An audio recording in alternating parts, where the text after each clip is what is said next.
All right, let's talk crypto. If you've got some, you've probably thought about how to keep it safe, right? Well, today we're building a fortress. We're going to dive into cold wallets. These are basically the high security vaults of the digital world, designed to keep your assets completely safe from all the chaos online. So here's the big question, the one that probably keeps some of you up at night. How do you actually protect your digital money from all the online craziness? I mean, we're talking about hackers, nasty malware, those super sneaky phishing scams. We've all seen the horror stories, right? Those massive exchange hacks where millions just disappear. So what's the secret? Well, it's actually kind of simple and a little counterintuitive. You take it completely offline. Okay, so to really get our heads around this, let's use a super simple analogy. Just picture a cold wallet as your own personal safe deposit box, but for your crypto. So what is a cold wallet really? At its core, it's just an offline device. That's the key word, offline. Its whole job, its entire reason for existing, is to hold on to your private keys. You know, those super secret codes that prove you own your crypto, and keep them totally, completely, 100% disconnected from the internet. And this is where we get to a really important difference: hot wallets versus cold wallets. Think of it this way. A hot wallet is always online. It's like the cash you keep in your actual wallet or pocket, right? It's easy to get to, perfect for day-to-day spending. A cold wallet, on the other hand, that's the bank vault. It's offline. It's for your long-term savings, the stuff you're not planning to touch anytime soon.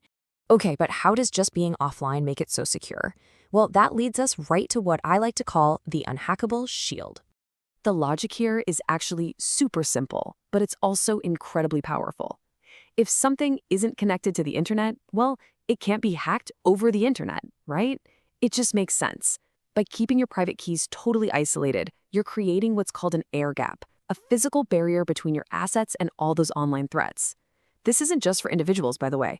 This is exactly why the big exchanges keep almost all of their funds in cold storage. It's really the only way to be sure. Your fortress literally has no digital doors for anyone to break down. So you might be picturing some giant vault, but what do these things actually look like in real life? Let's check out the different kinds. We've got hardware, paper, and a few others. Yeah, so they come in a few different flavors. The most common ones you'll see are hardware wallets. They usually look like a little USB stick, and they're super popular because they're a great mix of secure and easy to use. Then you've got paper wallets. This is about as low-tech as it gets. Literally just your keys printed on a piece of paper. It's free, but you gotta be careful not to, spill coffee on it or lose it.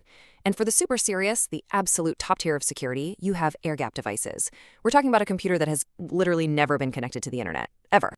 Okay, wait a minute. This probably brings up a pretty big question for you. If your keys are completely offline, how on earth do you actually send crypto? How do you make a transaction? Well, this is where it gets really clever. Let's break down the offline signature trick. It's this really slick three-step dance. So first, you get the transaction ready on a normal internet-connected computer or phone. Step 2, you send that transaction data, and only the data, over to your cold wallet. The cold wallet then uses your private key to sign it, basically giving it your official stamp of approval.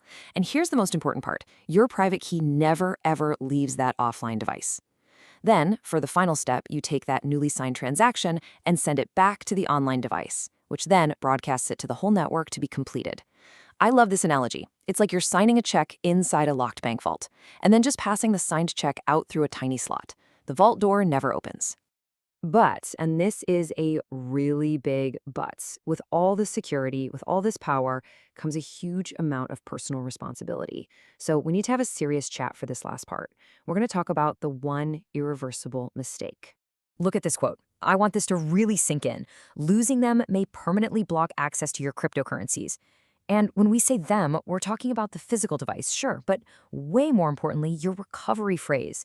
That string of words is the master key to everything. You have to understand, with a cold wallet, you are the bank. There's no one to call. There's no customer service. There's no forgot password link to click. If you lose that recovery phrase, your crypto is gone. And I mean gone forever. It's an incredibly sobering thought. And that really leads us to the final, and maybe the most important question of all. A cold wallet gives you what is pretty much the ultimate level of security. It's your personal fortress. But it demands ultimate personal responsibility in return. So the question you really have to ask yourself is this: is that trade-off, that balance of security and responsibility, worth it for you?